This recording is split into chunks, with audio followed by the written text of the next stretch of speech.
Kita mau ingatkan dari mulai presiden dan para menterinya sampai pejabat yang di bawah, ingat, Indonesia adalah negara tauhid.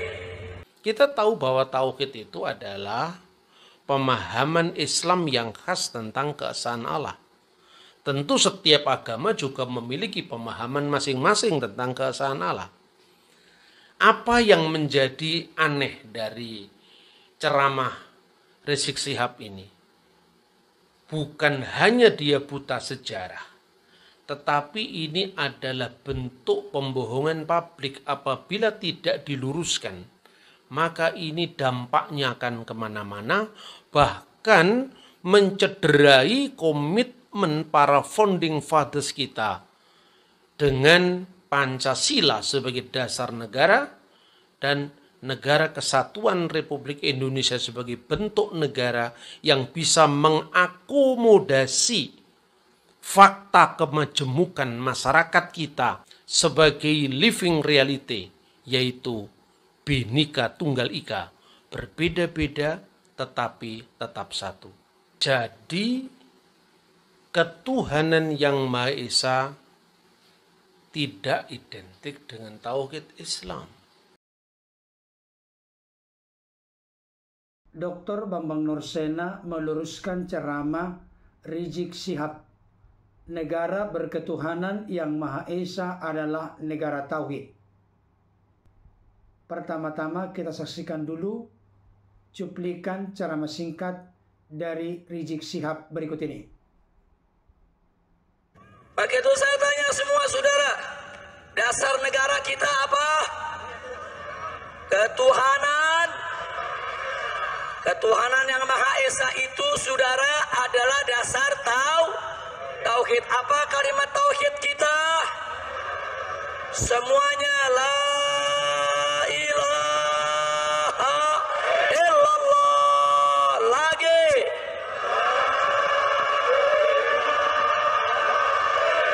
Sekali lagi.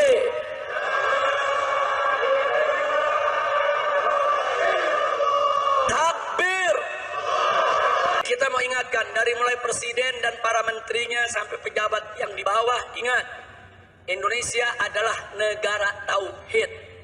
Sekali lagi kita ingatkan kepada mereka, Indonesia adalah negara tauhid, negara berdasarkan ketuhanan yang Maha Esa sesuai apa yang tertera dalam Undang-Undang Dasar 18 Agustus 1945 pasal 29 ayat 1 yang berbunyi negara Republik Indonesia berdasarkan ketuhanan yang Maha Esa.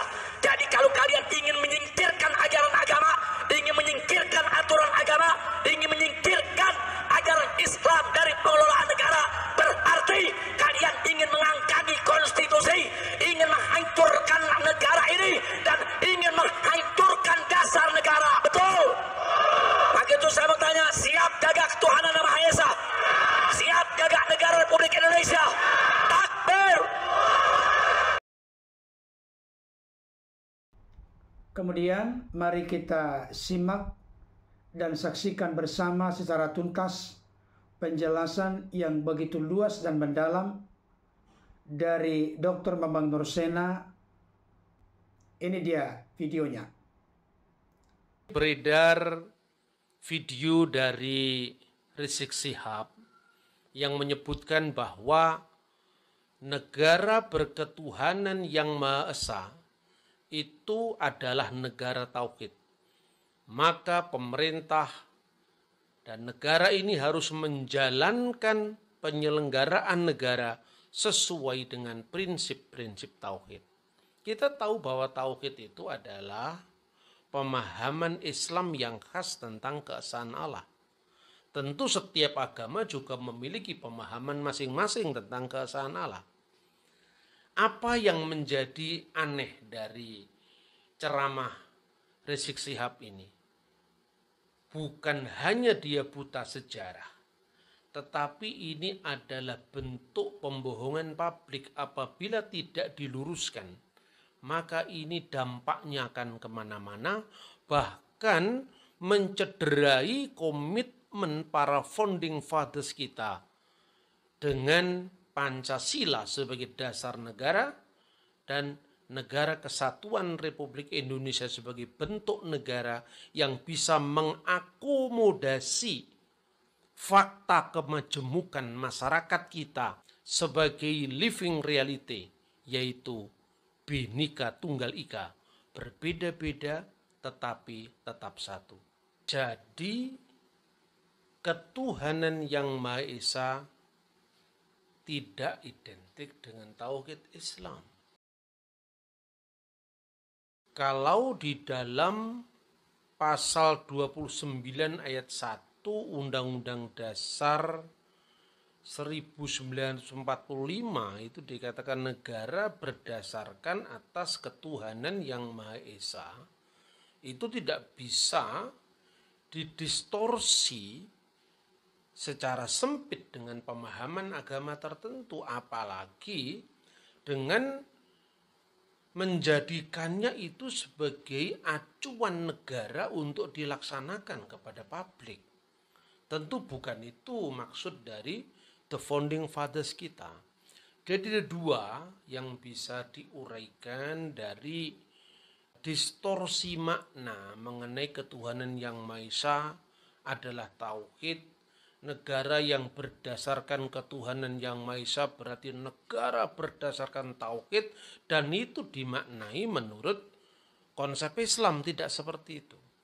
Pertama, dari sudut pandang etimologi, kata ketuhanan yang Maha Esa, kata Tuhan yang Esa, itu adalah bahasa Indonesia umum yang setiap agama memiliki makna masing-masing atau pemahaman teologis masing-masing dari kata yang sama itu.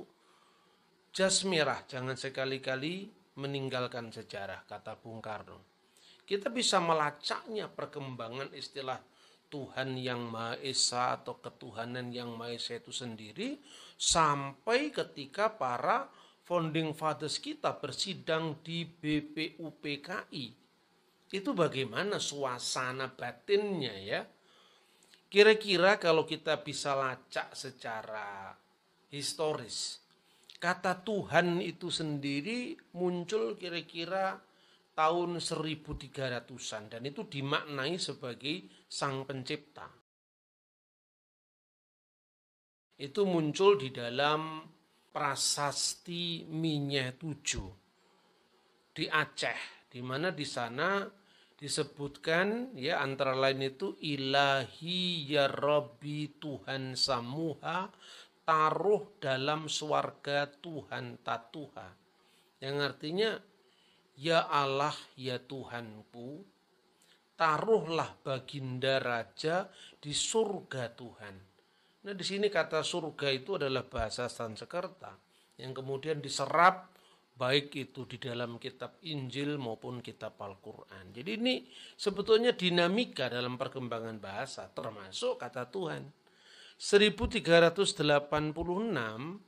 juga ditemukan sebuah prasasti yang disebut prasasti Trengganu. Malah di sana kata Allah itu masih diterjemahkan selain dengan kata Allah dalam bahasa Indonesia itu adalah Dewata Mulia Raya. Karena dominannya pengaruh bahasa Sanskerta melalui agama Hindu. Dan ini proses kesejarahan yang dinamis. Kemudian tahun 1629 terbit Injil Matius pertama dalam terjemahan bahasa Melayu. Di mana di sana kata Tuanku Allah itu muncul. Dalam rapingu jadi Tuanku Allah Maha Hormat Wahidu. Mungkin kalau kita pahami dalam bahasa sekarang kita tidak mengerti apa itu maknanya. Artinya kemuliaan bagi Allah di tempat yang maha tinggi. Jadi maha hormat itu segala hormat, wahidu satu-satunya bagi siapa Tuanku Allah. Di sini kata Tuhan sudah muncul dalam kitab suci Kristen. Lalu Tarjumanul Mustafid itu terjemahan Al-Quran pertama dalam bahasa Melayu yang ditulis oleh Syekh Abdul Rauf As-Singkili tahun 1690 Masehi, di mana kata Tuhan yang Maha Esa itu muncul di dalam konteks terjemahan surat Al-Ikhlas. Qul huwallahu ahad diterjemahkan, kata olehmu ya Muhammad pekerjaan itu ia jua Tuhan yang esa. Tentu jangan dipahami dalam konteks bahasa Indonesia sekarang. Pekerjaan itu apa? Itu bahasa Melayu zaman dulu. Artinya katakanlah ya Muhammad, Allah itu adalah Tuhan yang esa. Lalu tahun 1733 terbit Alkitab dalam bahasa Melayu yang dikerjakan oleh Cornelis Ruil. Nah, salah satu ayat dari kitab Injil misalnya Markus 12 ayat 29, itu di sana kita menemui kata-kata seperti ini. Maka sautlah Isa padanya, daripada sekalian penyuruhan ialah, dengarlah hai orang Israel, maha besar Tuhan ilah kami, itulah Tuhan yang esa adanya. Nah, kata esa muncul di sini. Ini memang kata esa itu kan bukan bahasa Arab, bukan bahasa Yunani, bahasanya kitab Injil, bukan bahasa Ibrani, bahasanya kitab Taurat, tidak. Kata itu adalah kata Austronesia kuno sebelum munculnya Hindu Buddha ke Nusantara. Maka orang Dayak sekarang, orang Rotis sekarang menghitungnya tetap asa, itu artinya satu, asa, dua, telu, dan seterusnya. Nah, dalam hal ini tidak berarti bahwa Tuhan yang esa itu harus sama dengan tauhid Islam gara-gara sama-sama dengan Tuhan yang esa. Kalau begitu juga Hindu boleh dong menafsirkan bahwa kata esa itu identik dengan bahasa Sanskerta ekam, seperti muncul pada kitab Weda, ekam satvripah bahuda wadanti. Dia yang esa, Tuhan yang esa, disebutkan dengan berbagai macam nama. Ya boleh-boleh saja, tetapi tidak boleh bahwa kitab Weda jadi hukum negara. Tidak boleh kitab Quran atau hukum Islam jadi hukum negara. Karena itu bertentangan dengan konsensus nasional yang dibuat oleh para founding fathers kita.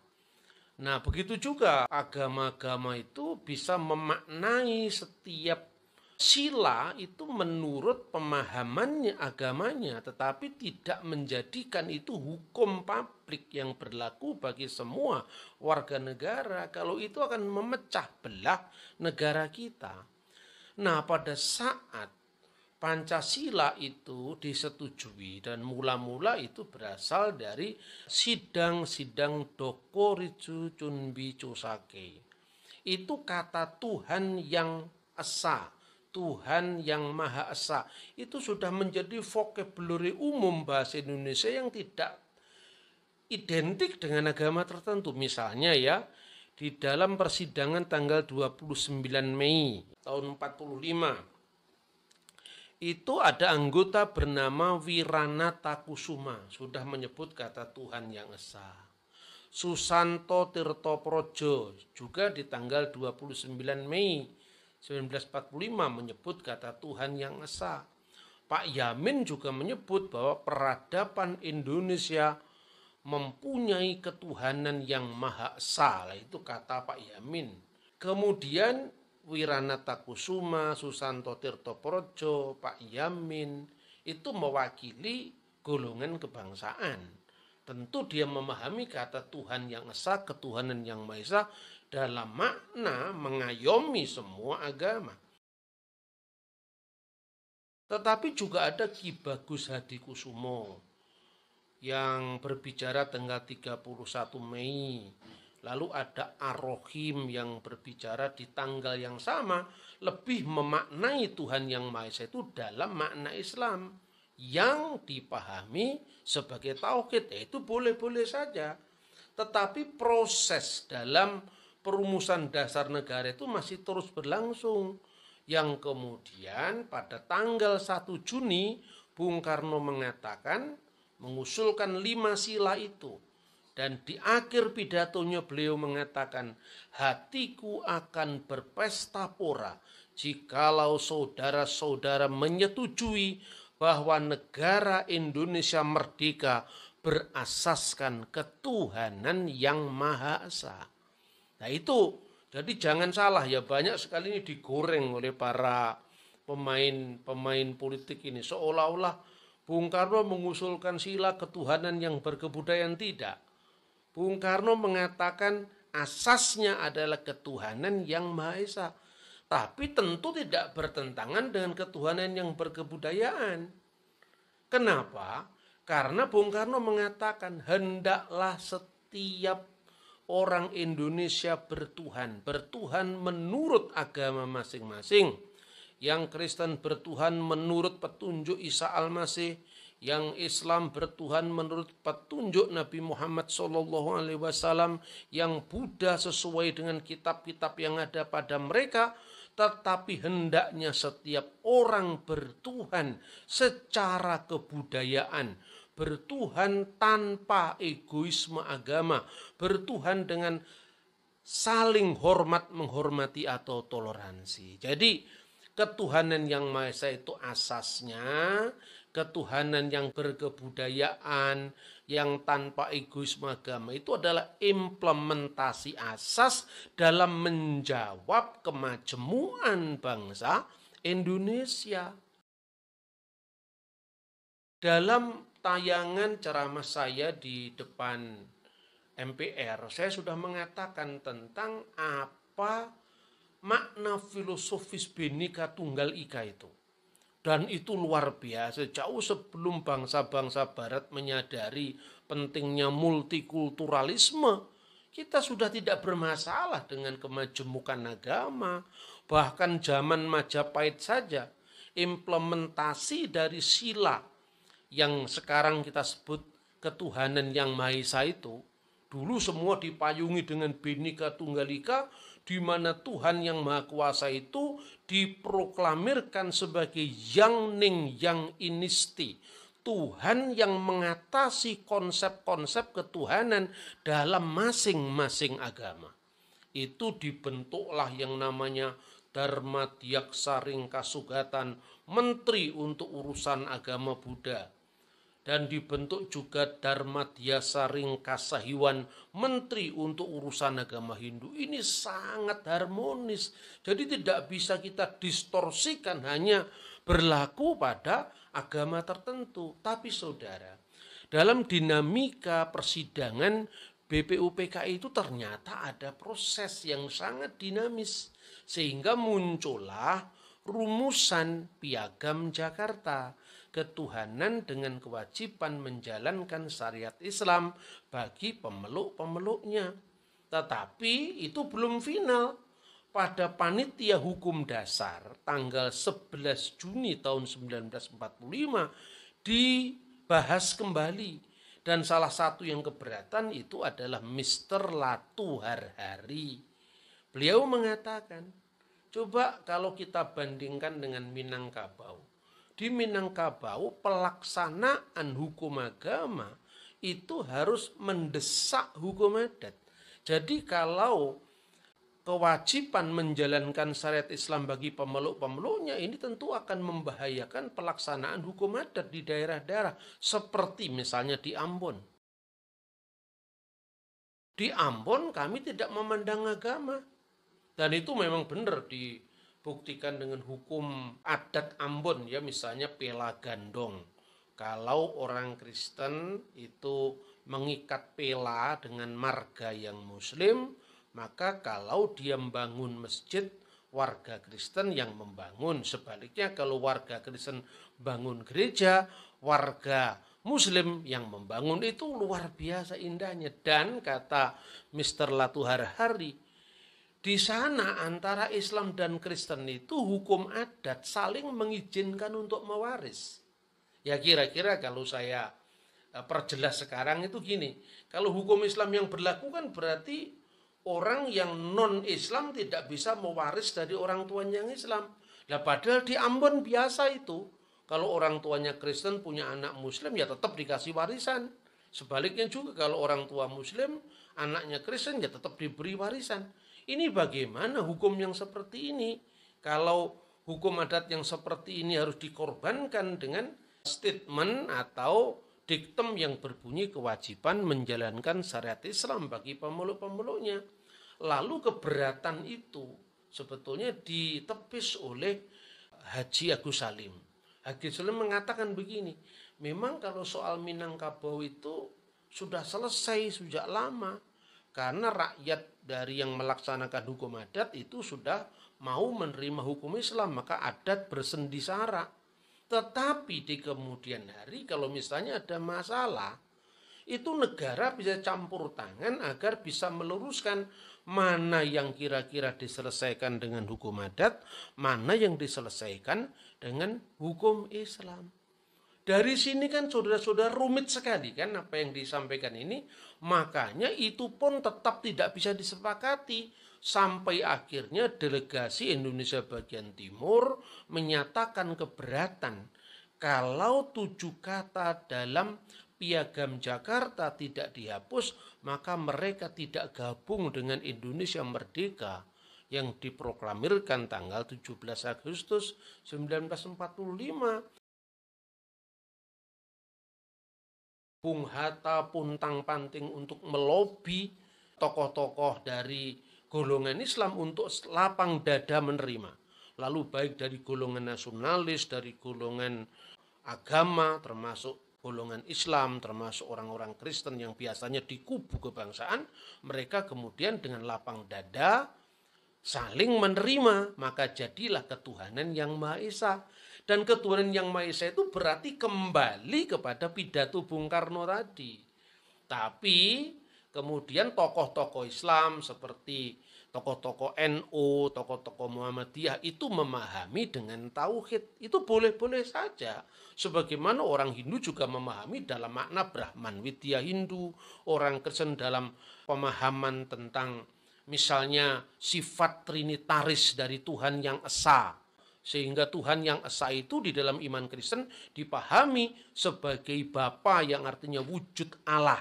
Yang satu itu yang dalam dirinya ada firman-Nya yang kekal, dikiaskan dengan anak Allah, dan kemudian Roh Kudus itu sumber hidup dalam diri Allah yang disebut Rohul Kudus. Tapi tidak dalam pengertian Tuhan itu beranak, bidannya siapa. Tidak seperti itu. Jadi artinya gini loh. Pertama terjadi imperialisme doktriner dalam memahami agama lain. Yang kedua, salah di dalam memahami sejarah bangsa atau malahan buta sejarah. Siapa yang mengatakan hukum agama tidak boleh mengatur negara? Boleh. Siapa yang mengatakan bahwa hukum agama harus dihilangkan dari proses bernegara? Tidak ada itu. Tetapi pelaksanaan hukum itu harus memperhatikan kemajemukan masyarakat Indonesia. Dengan demikian, ketuhanan yang Maha Esa bukan identik dengan tauhid Islam dalam makna bahwa tauhid itu yang menjadi landasan bernegara. Tidak. Kedua, bahwa tidak ada yang menghalangi pelaksanaan hukum agama di dalam proses bernegara. Atau yang pernah diistilahkan oleh Jenderal TB Simatupang, bahwa agama dan kepercayaan terhadap Tuhan yang Maha Esa hendaknya menjadi landasan etik, moral, dan spiritual dalam pembangunan nasional sebagai pengamalan Pancasila tanpa harus jatuh pada teokrasi atau negara agama. Undang-undang di Negara Kesatuan Republik Indonesia sangat akurat, jelas, dan terang-benderang menegaskan bahwa negara menjamin kebebasan dalam beragama, bahwa negara Indonesia adalah negara yang berdasar atas ketuhanan yang Maha Esa. Untuk lebih komplit dan lengkapnya, hal itu bisa kita lihat dari Undang-Undang Dasar 1945, Pasal 29 ayat 1 dan 2 yang berbunyi demikian. Negara berdasar atas ketuhanan yang Maha Esa. Negara menjamin kemerdekaan tiap-tiap penduduk untuk memeluk agamanya masing-masing dan untuk beribadat menurut agama dan kepercayaannya itu. Adapun penjelasan lebih detail dari pasal 29 ayat 1 adalah sebagai berikut. Ayat ini menegaskan bahwa negara Indonesia mengakui dan mendasarkan dirinya pada Tuhan Yang Maha Esa. Ini berarti bahwa nilai-nilai ketuhanan menjadi landasan dalam kehidupan berbangsa dan bernegara, serta menjadi dasar bagi moralitas dan etika bangsa. Pasal 29 ayat 2. Ayat ini menjamin kebebasan beragama dan berkeyakinan bagi seluruh warga negara. Setiap warga negara bebas untuk memilih agama dan kepercayaannya masing-masing, serta menjalankan ibadah sesuai dengan keyakinan tersebut tanpa paksaan dari pihak manapun. Saya pikir isi Undang-Undang Dasar 1945, khususnya pasal 29 ayat 1 dan 2, sudah sangat eksplisit, jelas dan terang benderang. Yang menjadi persoalan serius yang sering terjadi di tengah-tengah bangsa ini bukan hukumnya yang tidak jelas, tapi bagaimana menjalankan hukum itu dalam bentuk implementasi penerapan di tengah-tengah masyarakat. Itu yang seringkali masih jauh panggang dari api. Harapan yang sudah sangat indah dan mulia tersebut seringkali belum sesuai dengan realita dan kenyataan yang terjadi di tengah-tengah masyarakat. Bapak, Ibu, Saudara yang dikasihi oleh Tuhan, negara kita Indonesia jelas mengakui ada 6 agama: Kristen, Katolik, Islam, Hindu, Buddha, Konghucu. Keenam agama ini harus ditempatkan dalam porsi yang sebenarnya. Seperti ungkapan yang mengatakan duduk sama rendah, berdiri sama tinggi. Memiliki hak yang sama dan kewajiban yang sama sebagai warga negara yang beragama. Oleh karena itu tidak boleh ada pemaksaan kehendak supaya diterapkan doktrin, ajaran, konsep teologi agama tertentu menjadi bagian yang harus diikuti secara utuh dan mutlak di tengah-tengah bangsa ini. Hal itu tidak berarti bahwa nilai-nilai agama tidak boleh bersentuhan dengan kehidupan berbangsa dan bernegara. Bukan demikian maksudnya.